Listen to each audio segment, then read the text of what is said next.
All right, welcome back to Supported Learning Podcast. Welcoming a longtime friend and an even more senior and veteran educator, Dr. Craig That's Perrier. right. Welcome. How are Thanks, you? Joe. How you doing, man? Good. Let me hype you up a little bit. You are a curriculum and instructional specialist for high school social studies in the one of the largest county systems in America, Fairfax County Schools, just outside of Washington, D.C. You've been there for what now? Like Yes, 10 plus over years? that. Yeah, this is your lucky 13, Joe. He's lucky you're 13. That's crazy because we started in Fairfax the exact same year. So that's 13 years. That's congratulations That's on your right. tenure. Thank you. You are an educator and practitioner of 25 years of experience, K through 16. You reach up into the college years as well, at both the high school, the school, international, and federal levels, state, international, and federal levels. And you have driven Fairfax Social Studies Department forward through multiple reforms, through Portrait of a Graduate, through COVID, and you've made an impact on my life as an educator too, of just Wow. expanding reach. Yeah, I mean we go back. Totally. Yeah. So We got new I standards coming in, Joe. new Another round of standards, yeah. another one from the That's DOE. right. Another round. But yeah, I mean, most importantly, you're my friend, long time. Even though we might not talk as much as we used to, but I still thought you were going to say consider you a good friend. even though my Patriots fan. I thought you were going to say that. Yeah, that is true. That's terrible Patriots fan. Not doing too good now, huh? How high is that draft pick? Next year. There you go. Cool. Well, Craig, thank you. Welcome. So thanks for joining me. I know you're very busy. I know you have to teach a class. You have a really long commute there down in that Beltway region. But yeah, so welcome to the podcast, man. What's been going on? Catch me up. How is good old Fairfax County? Fairfax County. We have a superintendent who's in her third year. And this is my, I think, fourth superintendent. You know how that goes, right? So leadership has changed quite often, but you know the ground soldiers are still in place, more or less, right? You know, there was some talk about recent like post-COVID stuff, right? And I mentioned Yeah, sure. standards, and the standards that we're implementing this year, next year, next school year, this calendar year. Right. You know, those garnered some national attention regarding how they were assembled and what the process was. I'm sure they did. And you know, it was part of this mix that was going on, maybe some in the wake of CRT, right? And um, are you teaching only the good stuff? Are you teaching a mix of stuff? Whose voices are there? And we fought it, and we eventually got some standards that, hey, it's all about how you enact the curriculum. These standards, I'm going to give Virginia credit. Look, Virginia is one of the states that they are explicit and say the school system, the district, the teacher, you have to enact a curriculum based in your local context, and that's a good thing. I think people don't always think of that when it comes to Virginia. And another point that's really important for Virginia in history is that they allow school districts to use inquiries to write essays instead of a multiple choice exam. Some districts still use that exam, but I don't think, I'm from New England, Joe. I don't think, Massachusetts does that, or Connecticut. But does that was that as a result of ESSA with sending the requirements back to the state? Because it didn't always used to be like that. There was multiple choice end of year exams. And there still is, right? So districts have the chance to pick a pathway on where they want to go. Yeah. So it depends on how you want to look at it. Cynical is, well, they don't have enough people to enough money to mark the assessments. An alternative version of that is, hey, the COVID kicked open some doors to other types of assessments, and then the door got like thrown open and say, all right, let's go down this route of locally awarded verified credit. unless people are lying to me or they're not talking to me, no one is really saying, God, bring those multiple choice tests back. We really, I mean, No, that's there's how kids probably, learn. Don't you know yeah, right. that? Yeah, exactly. Right. Yeah. Well, that's good because you guys are like maybe 10 to 15 years ahead of some districts in Pennsylvania in what That's like, I've that's experienced. like light years ahead. I know it's crazy because, but you are one of the bigger ones. I didn't hear that story in Fairfax. I'll be honest, I wasn't paying that much attention. Loudon was kicking up some news over their bathroom policies, but probably covered up a lot of the things. But you guys made it through the pandemic, kind of returning to normal, and then obviously all the stuff that's coming down the pipe right now. But the let's just start. I guess let's start with your background because I'm very curious. I know we talked in the past, but like you've served at like every level of education. Essentially, it's local, state, military, national, international. How did you get into education? How did that all start? Kind of walk us through how you ended up where you are today. So I was one of my, back in college, I was one of the only people I knew, my friends that knew what they were going to college for. So I knew I was going to Mm. the ed program, small. You'll love this small liberal arts college in New England, Clark University. Clark University. Well, small. By the way, I will say the library at Clark. Supposedly, the Grateful Dead said it's their second best place they ever walked through when they were playing live concerts. In Well, there you go. stairways go nowhere. They actually end. They just end in the stairwell. Anyway, I knew what I wanted to do, and I studied abroad as a junior. So when I got out of the Wait, education where did you program, study? Where did you study abroad? Sorry, Scotland. Scotland. Okay, Yeah, very right cool. when Braveheart was coming out, it was a great time to be there. Nice. Yeah, Okay. Sorry. Go ahead. yeah. So I worked for 2 years. I student taught in a suburb called Medfield, Mass. It's Mhm. like southwest of Boston, and got my first 2 years there in middle school.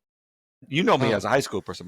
Yes. My first years were middle school, and after 2 years, I'm like, I want to go overseas. So I applied to a bunch of international schools, American schools, and got picked up by a school in São Paulo, Brazil. And I remember the acceptance. In those days, you'd go to a hotel room, and you'd have an interview in the hotel room, right? Right. And they offered on the spot. I mean, I got rejected at a bunch as well, right? Yeah. But the São Paulo, and I remember calling a friend. I'm like, yeah, I'm going to go to Brazil. I go, I'm, I go, I wanted to get to Rio, but I'm going to São Paulo. I guess it's probably some small city in Brazil. Meanwhile, it's like one of the largest cities in the world. You didn't know Sao Paulo was that I big? did not. I did not Wow. know. So 3 years in Sao Paulo, I got to Rio. I got to Rio eventually. Just moved up the coast a little bit. And when I came back, I was back in public ed in Massachusetts, public schools, high school, Springfield, Mass. Birthplace of basketball. A couple years there. Uh-huh. Bill Ricka, the kind of a. Why do you laugh at Bill There's Ricka? a throw. There's a throw. Go ahead. Go ahead. A lot Kind of of like lot of early name drops on this, so it's okay. Go ahead. Bill Ricka's like a small city up near Lowell. 2 good years there. Then I left teaching after 12 years and went to a nonprofit. Um, then I went to the DoD headquarters, which brought me down to Virginia actually. Okay. Went for DoD. I worked in the headquarters there, and then went over to Fairfax County, and I'm here now. So it's K-16 only. Only when I was at DoD. The DoD was a K-12 That's not that's history not true though. coordinator. But you're teaching in college still now. You do some side 100%, stuff, right? more than ever. And you've helped develop educators as they transition away from a career field Yes, into absolutely, education, so the totally. workforce development. So, okay. Well, that was a good background. I think Brazil that Brazil that was probably really interesting. The as you know, I did some student teaching in Hungary, and I wish I stayed international part of it. But so you right now you're helping shape social studies education in one of the country's largest school systems, which is pretty awesome. I'm sometimes jealous of your job, but I guess you're in year 13, going in year 14. Like, what is something about your current work that's energizing you right now? Yeah, great. So the way we interact with schools. has changed drastically since COVID. So when Mhm. we first met, right? Remember the days where, hey, Joe, here's a sub. You come out of the school. We have like a day of a substitute teacher for you, and we do professional learning there, and maybe it's a couple days. That's all. That's basically gone. That model exists somewhere else. So we've gone to a cohort approach where Okay. we have like year long or semester long or summer into the year long cohorts of teachers that, you know, maybe they don't want to be an administrator. The department chair is still in place. What are some other smart? Yeah, I agree. Yeah. So so what are some other opportunities, right? And it's made like longer lasting connections with teachers in schools, and you've been on summer curriculum projects in Mhm. the past. Those That's what I still was gonna say. exist. Those That's how still we exist. became friends. That's right. Talking about And movies. well, we worked as Yeah, well. we did some work, but we mostly talked about Yes. common things. Yeah, yeah. Go ahead. So that's one, and then the other Okay. thing is the switch to the new standards usually brings along a significant shift in how you support students and teachers, and AI has definitely been part of that. So Yeah. using AI to create or modify content resources for students and for teachers to use. So that's also exciting because it's done with teachers in buildings, people in central office, etc. You know what's funny, Craig? The last time we worked together was on a 2-year project as the social studies standards in Virginia revised, and we Mm-hmm. were tasked with creating the resource bank for the new. So you're telling me you're in another revision? You've already that is now old news. We are in a That's second old. revision. Yeah, we switched up the format's different. We've changed it up. It looks really good. I thought ours was pretty good, but so basically you're like, because I think I've been a part of schools that are probably haven't revised once in the My God, past decade, if not 15 years. Maybe you've no looked at stuff, but in terms of looking at the different resources, but that is very interesting. All right, well, that's all good. But like, what is something that you think really needs a change in the way we approach history or teaching social studies as a whole? change meaning like it's because it's a bad practice or because society has changed. Either one. Yeah, You either. tell me. I knew you were going to say that. Okay. I'm always a fan, and I don't. So, quick tangent. So, you mentioned the adjunct jobs, right? So, I I get to work with community colleges in Virginia with students undergrad students who want to be teachers, right?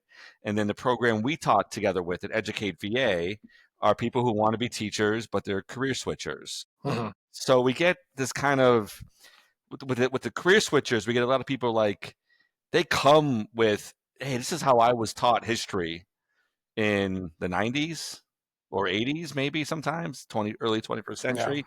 And then you have kids in the Northern Virginia Community College who are, just out of high school, like a couple years ago. So the the line that is apt for both of them, or the like, kind of like the aspect that I think is really compelling, are two things. One is what I'm teaching has to connect to the present. And I know people believe that, but in order for that to happen, you have to like design the unit to include that, not as like it's a luxury or if we have time, or it's part of the project, part of the actual unit. So that's one, and part of that is I've had my like focus or expertise has grown regarding how do you design a unit intentional and with explicit connections to the present, explicit supports for students in your class, all that. The whole design aspect has really also been augmented since I guess COVID, I guess, is a turning point, Well, right? But I think you've worked on that. You've making thinking visible has existed prior to COVID, which yeah, still struggling to integrate. Which I'm talking about nationally. Telling is not teaching. Really big that's right. believers in that, That's right? right. Okay. So you think that we need to do more of that? Is that what you're saying? We need to move more of that direction to make the contextualization and the relevance to rigor and relevance to what we are connected to today. Let me ask you a question. Okay. Historically speaking, what has been the long-standing like impetus for a solid like history or civic education? What's been like the main reason that the U.S. I mean, has it in place? Like, what's the goal? It's the one that gets said over generations and generations. national pride? I don't know. What? No, that's not it. But that's what some people say, right? That's part Okay. of the argument. The actual compelling I impetus. was trying to guess the argument. I don't know, but is to make informed democracy. That's it informs citizens. Citizens. Yes, Yeah. that's it, right? But And we're not informed citizens, Craig. I think some of the students are more informed than the adults. I think that's like I bet you can go to any econ class in high school and they'll be able to identify the perils of high tariffs. Well, about 3 branches of government? Why we have a legislative branch, like as well. And okay.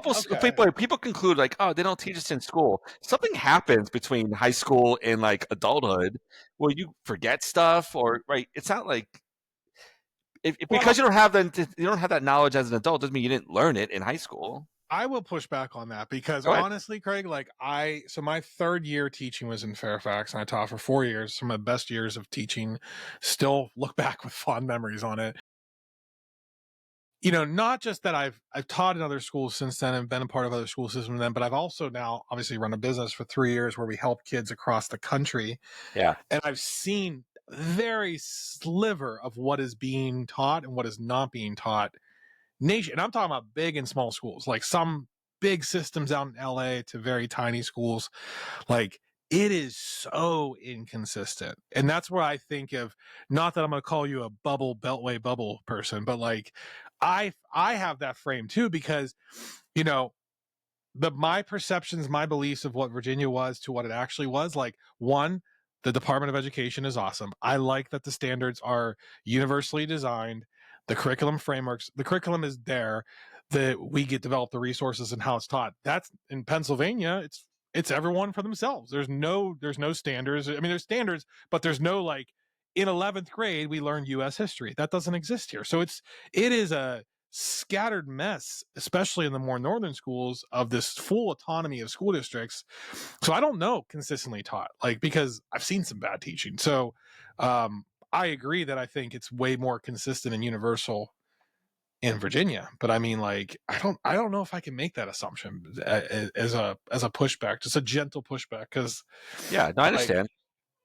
Because I mean, look at the surveys. People are like, yeah, I really don't care. Like, president should be able to do what he wants. So like, there's like, well, there's like law. There's like things that. So there's no national system in the U.S., right? Right. AP claims to be the national curriculum. Close to it, but yeah, I mean that's that's what they. It's our only, yeah. Common Core. So, but if you look at state standards, it's pretty. I mean, it's unique for Virginia to require like 4 history courses and social studies courses. I think it's good.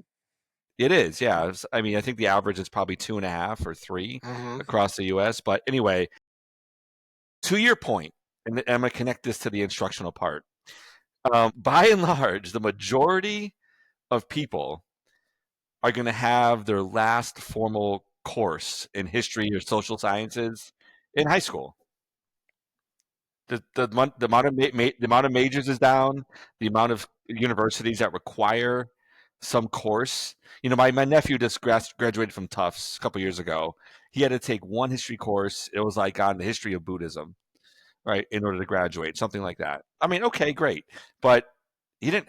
That's it, right? So his his last formal course was sometime in high school.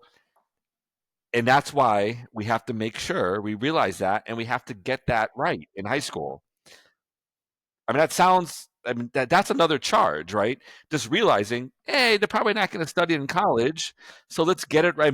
And by mean get it right, stuff we already mentioned. It's not a multiple choice exam. You have to use questions. You have to connect it to the present. And I firmly believe this, Joe.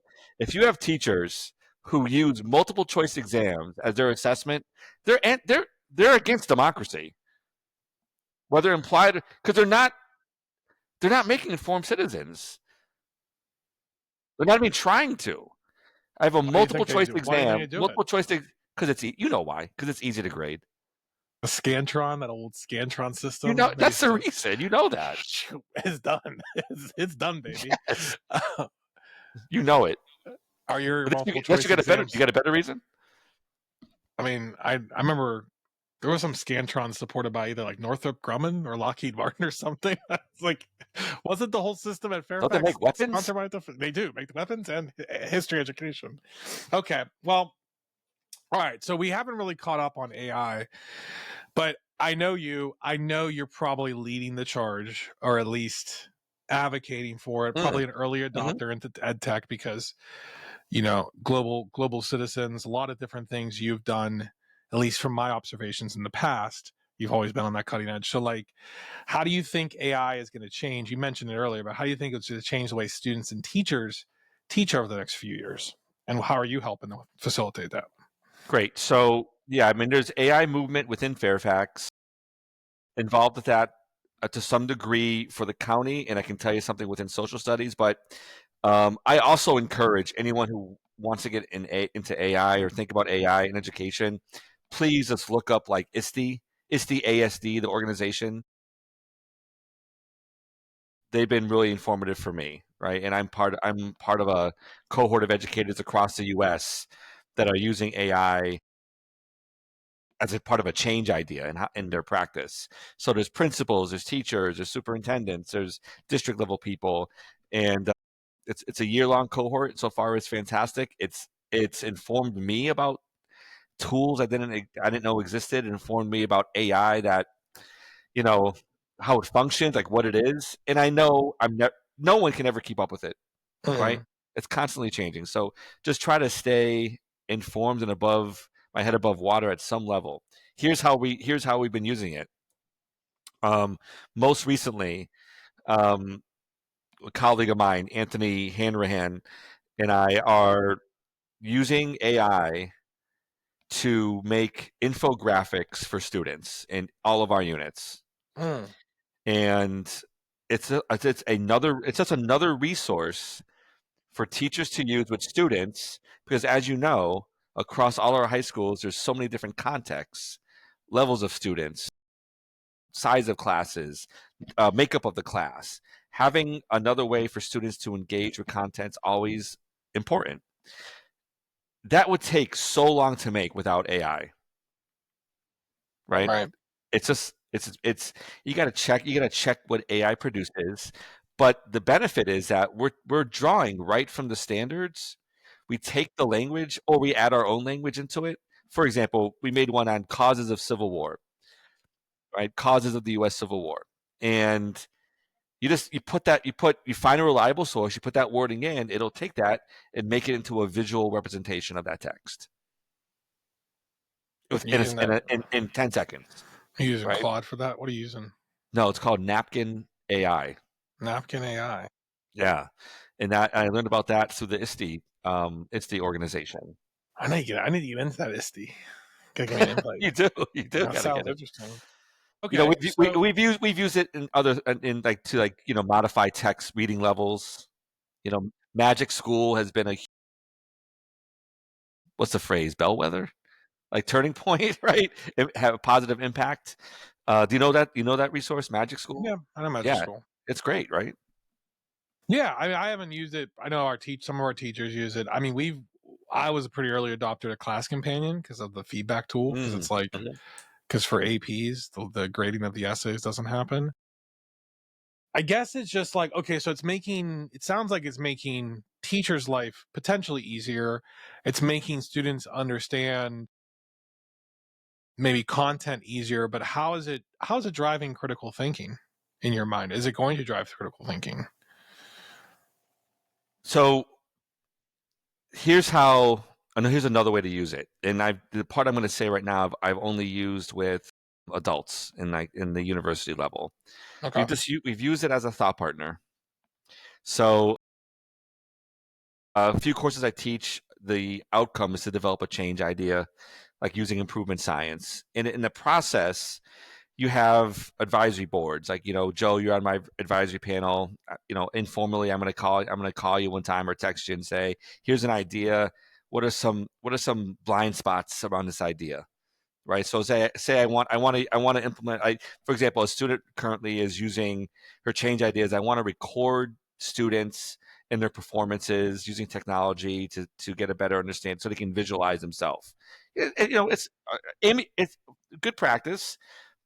Asking humans, what am I missing? What are some benefits? What are some challenges? But then you ask the same question to AI, which is part of the learning practice. Hey, here's a change idea. What am I missing? What are some ideas that could make this change idea streamlined? How can I better explain what I want to do?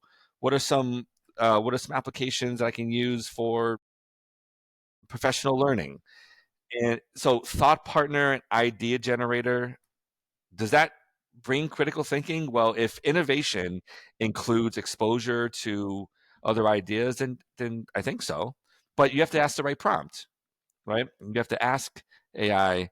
Yes, you have to know how to prompt it, right? You have Yeah, to. yeah. Okay. How do we teach our kids how to prompt it correctly?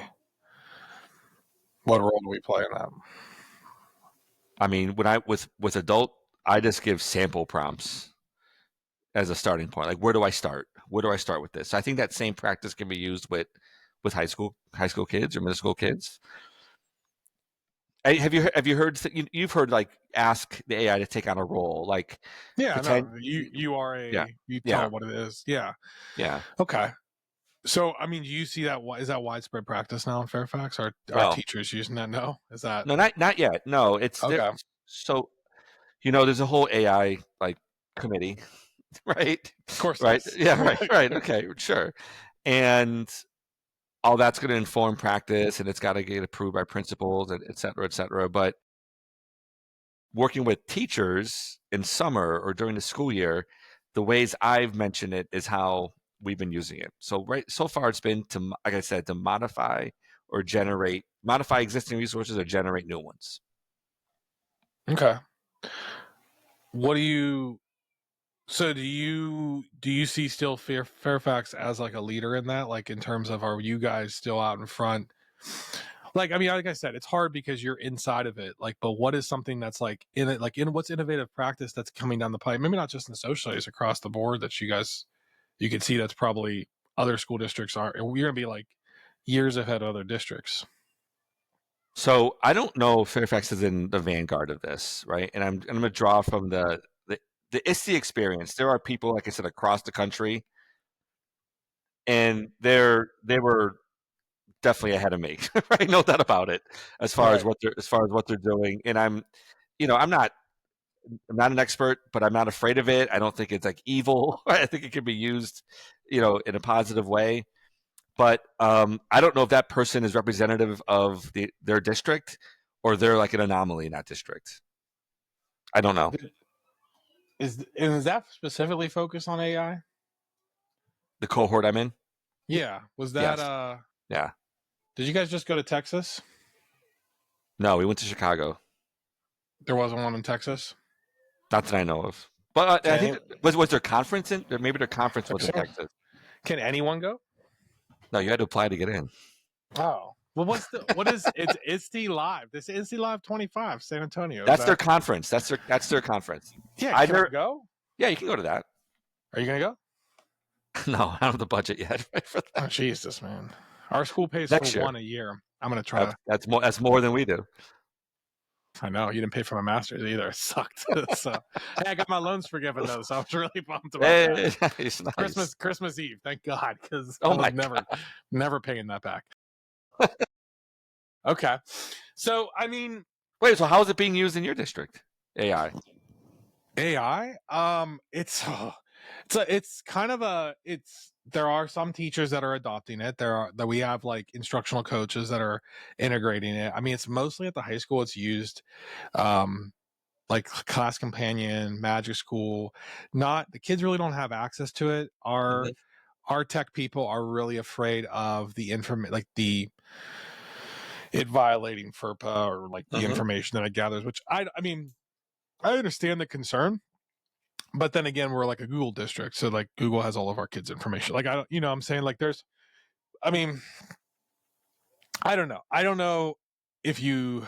I understand federal law and what that implies, but like when we're literally surrounded by kids, like 1,000 kids that have cell phones that are all recording, like how there is almost like you're privately selling your data without you knowing it versus like publicly. I don't know, but it's not. There are some teachers that are resistant. There are some teachers that don't think it's their role to teach it, and which is kind of frustrating. I mean, I'll just tell you from like a business side, like we my partners, we're using it every day. I use ChatGPT probably every day, but like Claude recently, you familiar with Claude? The ability of Claude is unbelievable. Like Oh, I we're didn't know that. Really? Better than in Gemini? term Better than well, I don't know. Well, Gemini's still very early on, and we're trying to build our platform using a combination of a couple different things through Gemini. But Claude, like, so for example, I have a social media director. Obviously, she sends you the media packet, and like, Mhm. we're trying to develop website funnels and things like that. And so we have a website builder software called Go High Level. It allows you to build sites, but you still need to design. I was able to take screenshots of our brand guidelines, Mhm. give it to Claude, so it knew me.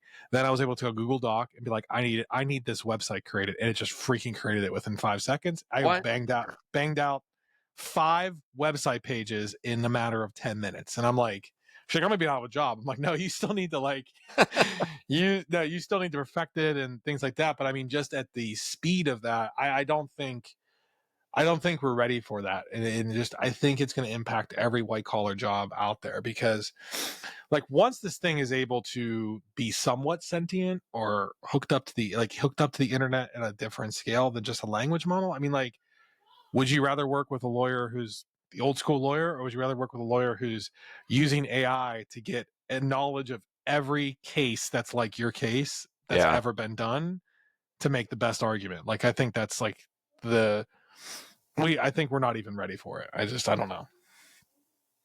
Um, I forget what podcast, but I guess the estimation for the sentient phase of AI Right. has gone from like 10 years from now to like 2 years. It'll probably be even sooner than that. Yeah. We'll be on the Matrix pretty soon here. I don't know. How close are you to retiring? Another decade. Really? Yeah. Will Just you about. when it comes, or do you have other aspirations to move up or go somewhere else? I mean, I think I will in a decade, but I don't know what's next. I don't know. What did you do your dissertation on? Designing for deeper learning in history. Interesting. Yeah, What it was was. your Where was the gap and what was your conclusion of what did the research show? So it was a dissertation in practice, right? So worked with teachers to design units, create units using design elements that were, when combined, should lead to deeper learning. So deeper learning is defined includes conceptual understanding, transfer, and application to authentic or real life experiences, right? So transfer skills, transfer content, usually conceptually transfer of content, and all that's designed on what type of performance assessment that you're going to create. The teachers who did it, and the examples of student products they created, they concluded that there was, based on the definition of deeper learning that we used, deeper learning was happening. So it was trying to elevate design, right, as an intentional practice for teachers, and can we create units that have these design elements in them? So like when I put my, like, if you type in, it's been a while, right? But if you ask ChatGPT maybe, right, to say design a unit for deeper learning in history and social studies, I think it's still lacking. I would agree. Well, how do I mean? Now you're overseeing two different criteria. You see the AP. Do you think that exists? The IB. do you think naturally leads to deeper learning more so than the other ones? Right. So all the teachers that we use, they were all in our standard courses, right? So there were no AP or IB examples. But does it lead to deeper learning? So no, like no curriculum by itself does that. It's all in how it's enacted and how it's designed. Like IB does not ensure deeper learning, right? I still believe this. The most important factor in a teacher's education that a school can control is the teacher in the classroom. Number two for me is the administration, the level of like the leadership of the administrator. Because you've been in bad schools, I've been in bad schools, you've been in good schools with good leadership, and as I have, it's a tangible impact that impacts the culture. So it's teacher one, administrator, 1B or two. That a school, I'm talking about a school can control, not like society issues, right? That's not what I'm talking Right. What about the role of central office, Mister Central Office? about. I think it depends. You know, the way our relationship is set up, or like the culture in Fairfax is, it's mostly relationship building, right? You've heard me say there's nothing that I do or create that has to be used. It's saying, here's our vision, being convincing of that and being supportive of it, and then creating enough items and resources or sample lessons that it can be enacted without a burden. Like, oh, here's what we believe, go make it, right? It's more like, Right. here's what we believe, and here's the stuff to do it. But it's all over the place. Yeah. How much? How much of that was? How much change have you seen in 13 years for like where it was, or has it always been kind of like this culture of innovation at central office, and you're just kind of became a part of it, or I mean, No, it's not. I Yeah, don't know anyone else in that department besides you, like across the other yeah. subject spectrums. I think the same thing applies. Like whoever my coordinator has been impactful in the level of innovation or level of collaboration. What I've learned is, and I believe that I just got better at it, is Mm-hmm. communication, like sincere, consistent, shared communication is so important. Right. So I've offered it more, like to assistant principals, to chairs. I can communicate with every teacher now through Schoology. I didn't have that, when we were together, we didn't have that ability. So I can communicate on a daily basis if I wanted. I don't, because that's like overkill, right? But working with APs has gotten better. Communicating with APs has gotten better, and then also asking folks for information is something that I feel like more comfortable doing over the years, right? So when you were in Fairfax, oh, any assessments you guys did, I heard anecdotally, right? Yeah, Right. I think now I feel comfortable asking. Can you share the type of some of the assessments you're doing? Like give me information so I can better understand and celebrate your work or support your work, and just be intelligent about the program I'm supposed to be helping Well, or leading. Yeah. how much do the the state standard tests still matter? Are The you still multiple the using multiple them? choice exam? Yes. Well, so we barely use that. We use the performance assessments that the Is state that made. Oh, so the state made performance assessments, and that has replaced the multiple choice. They didn't replace it. So every school district will say, they announce what pathway they're taking. Mm, So districts will say we're using the multiple choice exam, or districts will say we're using the performance assessments. They're C3 inquiries is what they are. mm. So the state made a No, no. collection of those. They're not Okay. perfect. They're good.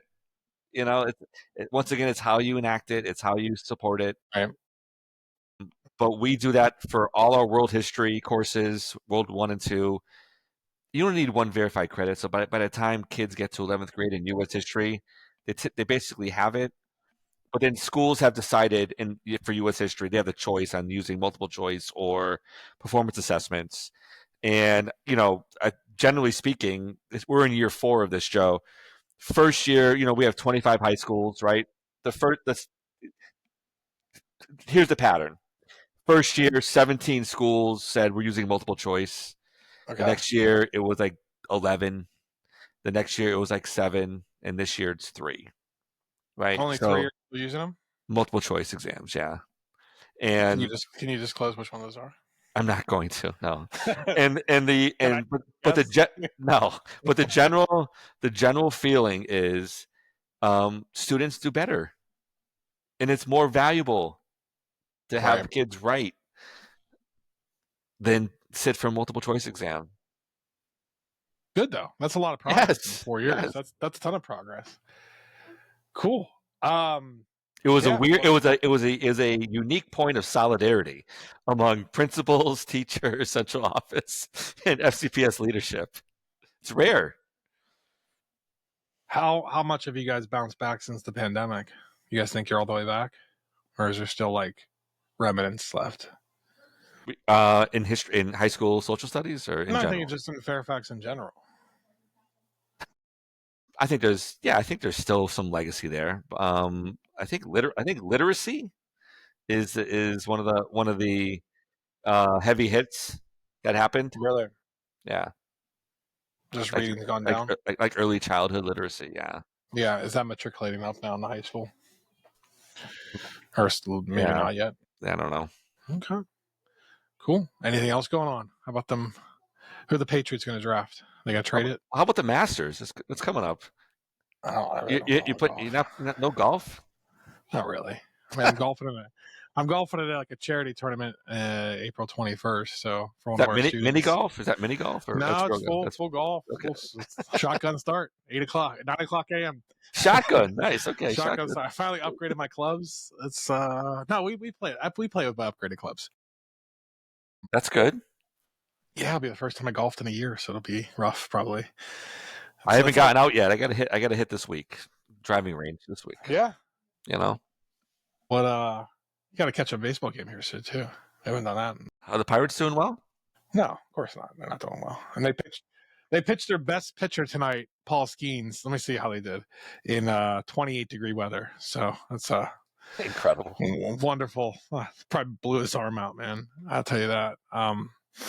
Red It's going Sox will on. be good. Red Sox will be good again. Of course they will. Of course they will. It's been a Always few do. years. Who won last year? The Dodgers? Dodgers beat the Yankees, I think, right? Dodgers beat the Yankees. Okay. How about your Patriots? Look, 20 years. They gave me 20 years, Joe. Of joy, you signed off on. They'll come back eventually, but that's a great run. 2 decades. It's not bad. Right? It's not bad. What is the pie? I can't. Did you know? I just learned that. Remember the famous tuck rule? Pirates lost, by the way. Oh, Go ahead. you remember the tuck? Remember the tuck rule? Yeah, Tom Do Brady. you know that got over? Do you know that got overturned? What do you mean it got overturned? It's no longer a rule. Okay, you can. Owners voted it down. The Patriots and one other franchise abstained from the vote. Only one team voted to keep it. Do you know who that was? Was it the Steelers? Yes. Really? Yes. I wonder why. Why? That's weird. Yeah. That is weird. It's a weird thing. Well, so did you have a bracket? How was your bracket? I came in second in one. That's not bad. Only 20 people. Yeah. Yeah. So, all right. Well, hey, I appreciate your time. I know you're busy. I know this was kind of a random invite at the last. Well, it wasn't last minute. It was just said like let's get on. Let's get on. But appreciate you updating me on education AI. Miss you. We gotta. We're not that far away. Well, I'm coming down to Virginia this weekend, but I don't know how available. I'll only be Sunday, Monday. But all right, definitely one of these times. Probably in the summer. Catch you between travel. You coming to Woodbridge? Where are you going? I don't know. So now Charmaine's brother, he bought a place in Gaithersburg. So we were like hanging around. I will probably be in Vienna area. Nice. But are you working Monday? Yes, Remote or in person? in person. Okay. I'll be around probably Monday. We're staying for a little bit. We're taking you guys have spring break or no? We do. It's next week, but we don't. Central office it still works. Oh, but you have a little flexibility. So I'll be up. I'll be up in like Falls Church area. That's near Vienna. Well, definitely. Let's link up All right, potentially. that sounds All good. right. Record the second episode of the next episode. That's right. Father. On location. I'll bring the equipment. All right, Craig. Thank you so much. Appreciate My pleasure, your time. Joe. All right. We'll talk later. All right. Thanks, Joe. See you. Bye. See you.